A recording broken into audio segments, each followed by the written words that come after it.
भिवंडी तालुक्यातील ओम साई आमने लोणार क्रिकेट असोसिएशनच्या मान्यतेने स्वर्गीय जानू अजय स्मृती चषक 2025 भव्य क्रिकेट स्पर्धेचे आयोजन करण्यात आले होते। या क्रिकेट स्पर्धेचे आयोजन सरपंच गुरुग्रामपंचायत इताडे तथा ठाणे जिल्हा युवा मोर्चाचे कार्याध्यक्ष जगन मधुकर पाटील व त्यासोबतच अभिमन्यू पाटील यांच्या वतीने करण्यात आले होते। यावेळी मोठ्या संख्येने या क्रिकेट स्पर्धेला अनेक संघांनी आपला सहभाग नोंदवला। विशेष म्हणजे ही संपूर्ण स्पर्धा मोफत ठेवण्यात आली होती। या मोफत स्पर्धेचा आनंद संपूर्ण क्रिकेट संघांनी घेतला, आपल्या खेळाचे प्रदर्शन केले। त्यासोबतच विजयी संघांना उपस्थित मान्यवरांच्या शुभ हस्ते बक्षीस वितरण देखील पार पडले। सर्वप्रथम हरलेला सामना जिंकला त्याबद्दल मी नानकर संघाचे मनापासून अभिनंदन करतो की त्यांनी खरोखरच फायनलमध्ये ज्या वेळेस आपल्याला दबाव असतो, आपल्यावर दबाव असतो, त्यावेळेस कसं खेळलं पाहिजे याचं उत्तम उदाहरण हे नानकर संघाने दिलेलं आहे। सावध संघ जरी फायनलमध्ये हरला तरी पण त्यांनी अतिशय चांगला खेळ केला म्हणून ते फायनल पर्यंत पोहोचले।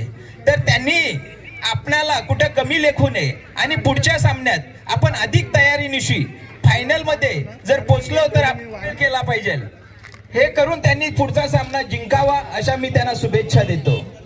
तसेच 3 नंबर संघ राहिलेला आमने संघ यांनी उत्तम खेळ केला, त्यामुळे मी त्यांचेही अभिनंदन करतो। खरोखरच आपण जर बघितलं तर संपूर्ण भिवंडी तालुक्यात अशी स्पर्धा कुठेच दिसणार नाही।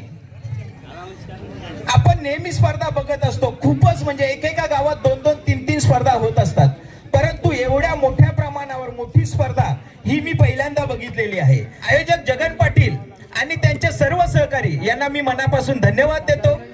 जगन पाटील म्हटलं तर त्यांचा कुठलाही कार्यक्रम असो तो अतिशय चांगल्या प्रकारचाच असतो, तो लाजवाबच असतो, त्यामुळे तसा काही प्रश्नच नाही। पण हे आयोजन खरोखरच वाखाणण्याजोगं आहे म्हणून त्यांचं मी कौतुक करतो।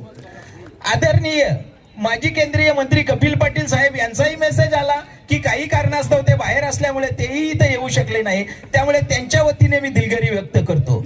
तसेच आमने लोणार परिसराच्या वतीने ह्या ज्या स्पर्धा आयोजित केल्या त्या पूर्ण कुठलीही शुल्क न घेता फ्री आयोजित केलेल्या आहेत।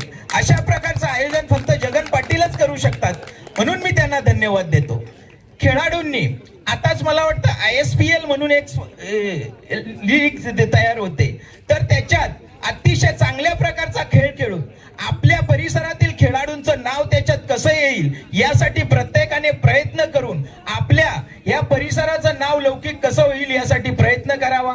मी सर्व खेळाडू ज्यांनी भाग घेतला त्या सर्व टीम, त्या सर्व खेळाडूंचे स्वागत करतो, अभिनंदन